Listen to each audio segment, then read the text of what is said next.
Hai, ini adalah serial tentang kubus Saturnus. Ya, teman-teman. Jadi dalam kesadaran teknologi itu saya tiba pada sebuah kesadaran tentang apa yang sebenarnya kita lakukan di konstruksi ini. Ya, jadi kita semua sepakat untuk bermain bersama di sebuah game yang disebut which I am not, yang bukan saya. Nah, dalam permainan ini kita semua sama dan sederajat.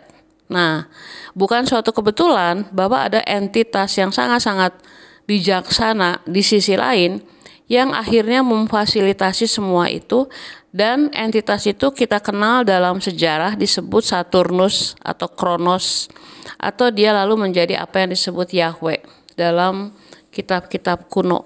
Nah, Saturnus itu dia memfasilitasi sebuah permainan yang adalah permainan tentang kubus hitam ya. Jadi makanya banyak sekali kubus-kubus hitam di berbagai tempat strategis di dunia ini yang bertujuan untuk mengingatkan kepada kita semua bahwa kita bermain dalam sebuah kubus yang ada lambang dari finite atau limit atau keterbatasan. Jadi kita semua berasal dari suatu sisi di mana kita itu tidak terbatas, kita infinite. Lalu kita ingin mengalami apa yang disebut finite. Nah, itu difasilitasi oleh katakanlah si Saturnus ini.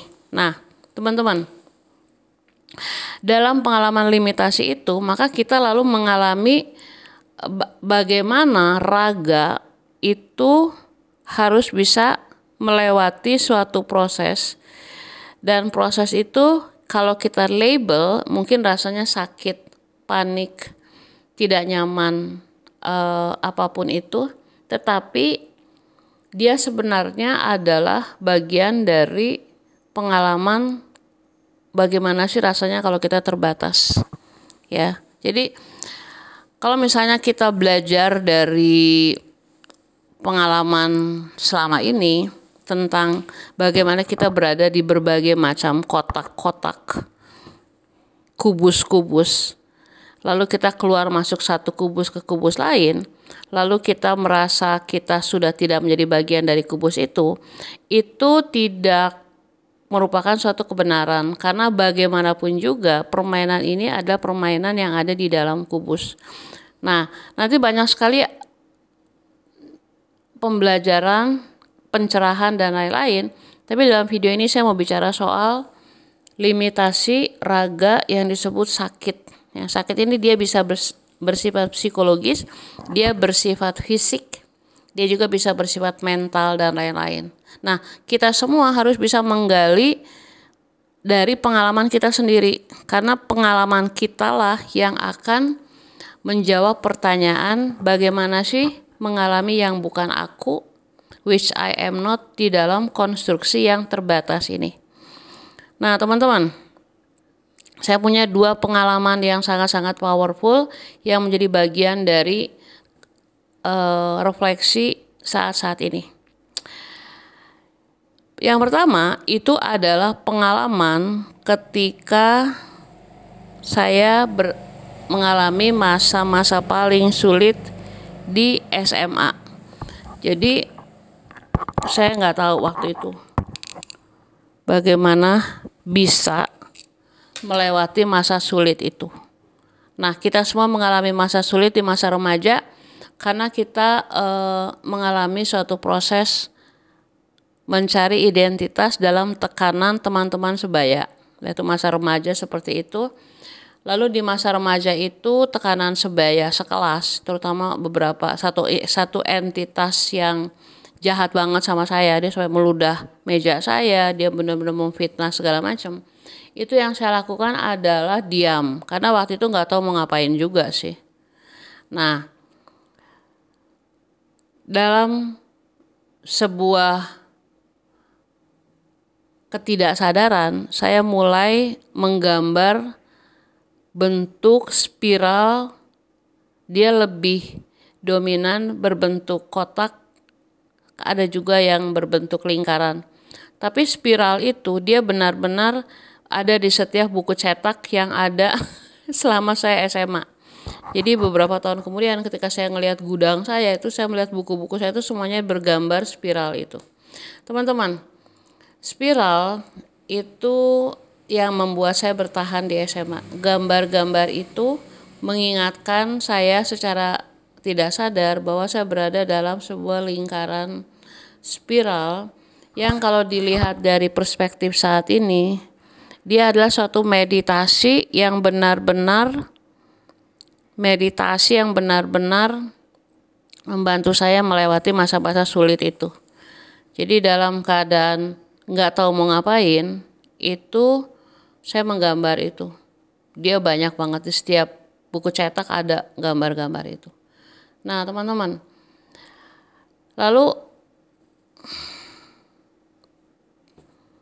pengalaman sakit selanjutnya adalah kira-kira 15 tahun kemudian, itu saya berada di sebuah pengalaman. Pada waktu itu saya ada di Jepang dan melakukan retreat pribadi di sebuah danau. Danau itu indah banget ya, namanya Karasaki. Rumah retreatnya itu gede banget dan saya sendiri di situ pas bulan purnama. Nah, menjelang tengah malam, ketika saya memandang danau dan memandang bulan itu, saya merasakan sebuah pengalaman sakit yang sangat dahsyat, yang kalau saya ceritakan pada pembimbing rohani saya itu seperti ditusuk-tusuk, diiris-iris oleh ribuan pisau berbagai bentuk, berbagai berbagai ukuran, dan itu sakitnya sakit banget itu. Nah, saya tuh nggak tahu apa yang harus saya lakukan karena saya hanya menunggu sampai sekitar jam 5 pagi untuk bisa telepon ke New York, karena reception desk-nya baru buka jam 5 pagi Jepang, yaitu jam 8 pagi di Amerika Serikat. Teman-teman, ini adalah suatu pengalaman ketika raga saya itu yang benar-benar merasa disayat-sayat, cuman saya nggak tahu apa itu. Nah, dalam pengalaman tersebut sekarang saya bisa mengatakan bahwa ini adalah bagian dari permainan Saturnus.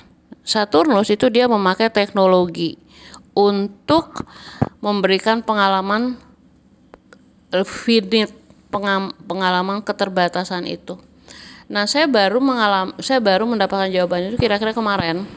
Ketika lalu saya pikir apa sebenarnya yang terjadi di Karasaki, karena selama ini saya nggak ngerti apa sih yang terjadi di Karasaki gitu. Sakitnya sakit banget gitu. Tapi dia bisa saya handle.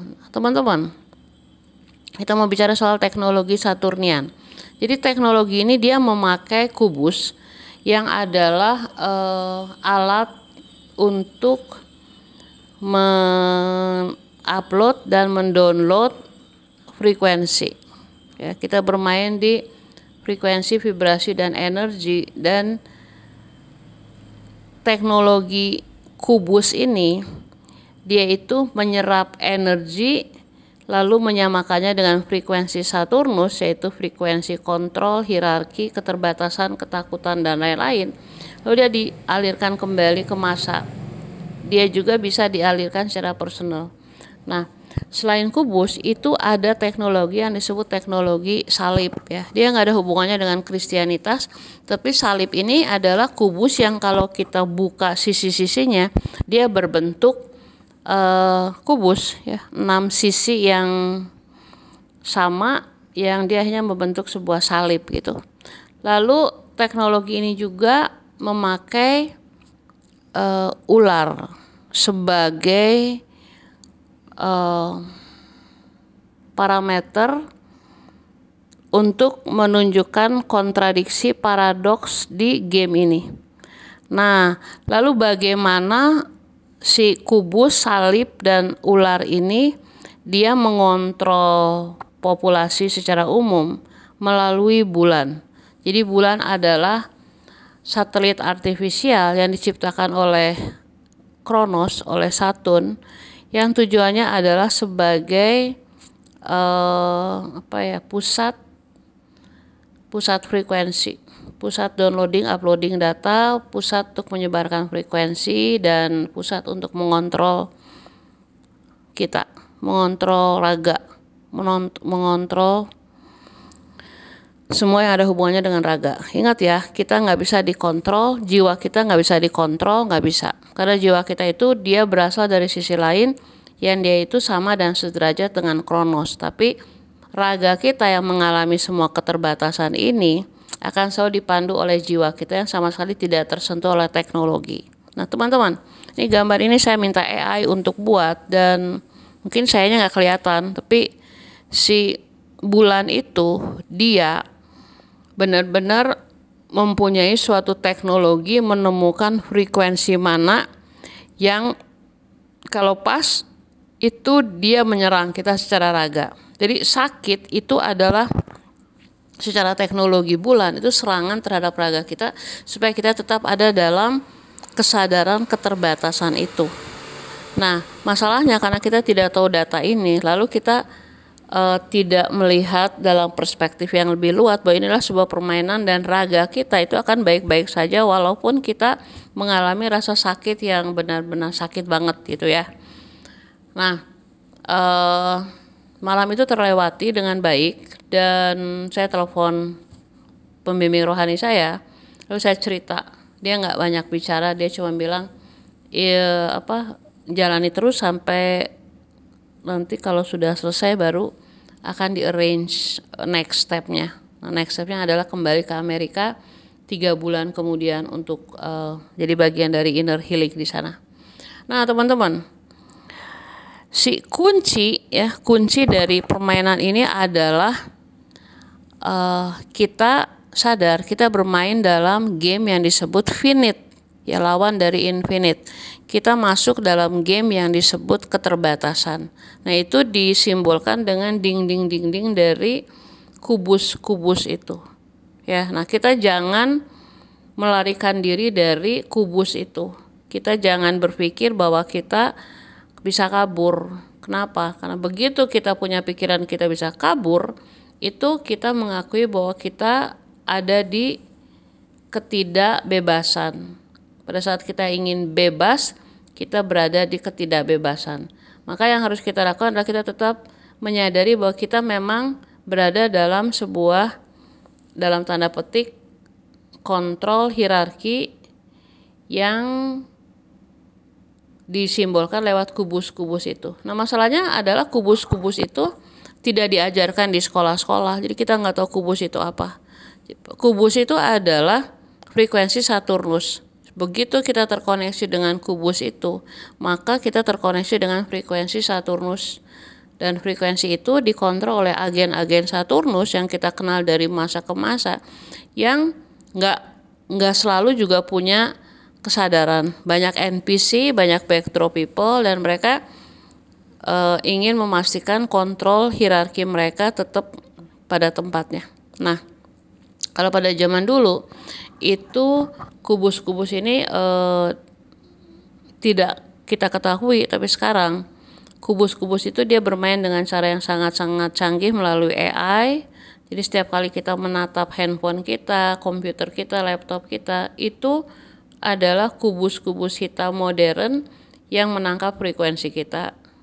Ya, jadi kita nggak bisa mengatakan bahwa di kota saya nggak ada kubus seperti di New York atau di Denmark atau di Australia atau di Roma. Nggak, kubus-kubus itu sekarang ada di mana-mana, di semua yang berbentuk kubus ya. Itu sebabnya rumah-rumah kita, gedung-gedung apartemen, semua bangunan-bangunan itu dia bersifat seperti kubus.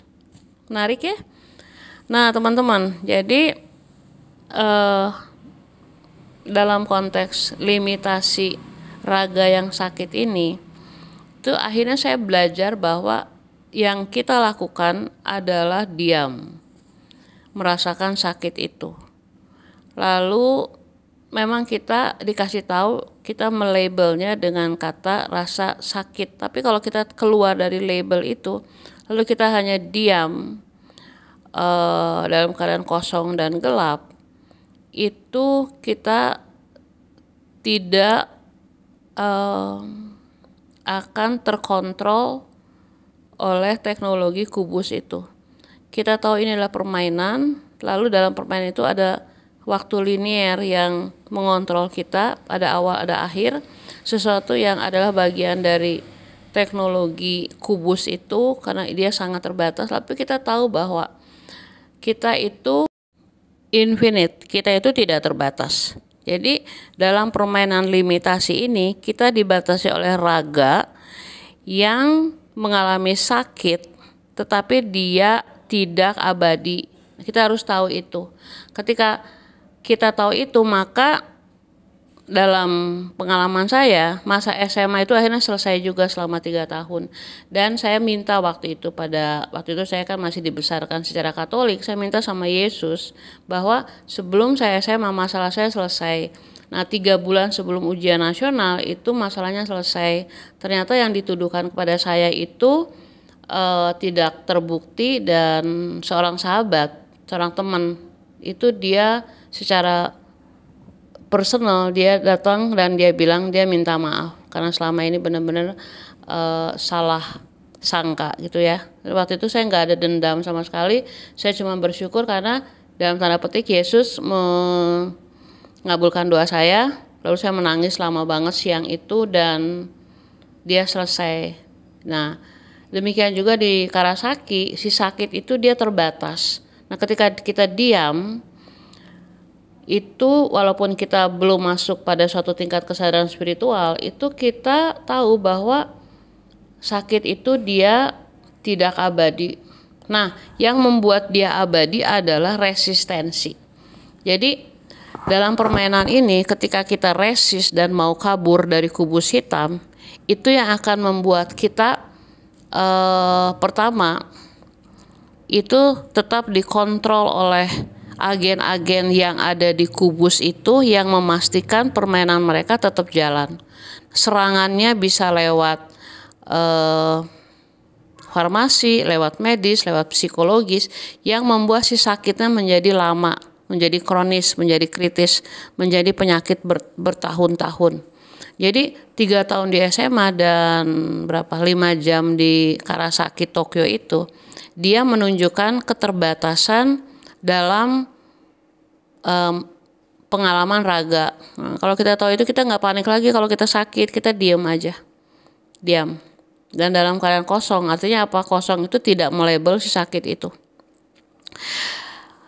Nah teman-teman, jadi ini sesuatu yang powerful banget sih, karena ternyata setelah perjalanan panjang banget ya, melewati berbagai macam aspek, akhirnya kesadarannya adalah kesadaran tentang kita memang berada dalam sebuah kubus hitam. Kita adalah kubus hitam itu sendiri. Karena pengalaman kita lahir di kubus dengan diberi angka, diberi nomor sejak kita lahir di akte kelahiran kita, lalu semua nomor-nomor yang kita dapatkan dalam perjalanan hidup kita, entah itu dari ijazah, entah dari KTP, entah dari kartu keluarga, entah dari penghargaan, semuanya itu ada nomor-nomornya, itu semua dicatat secara teknologi Saturnian. Mereka punya data kita. Nah, jadi jangan memikirkan even possibility untuk kabur, karena kita nggak bisa kabur.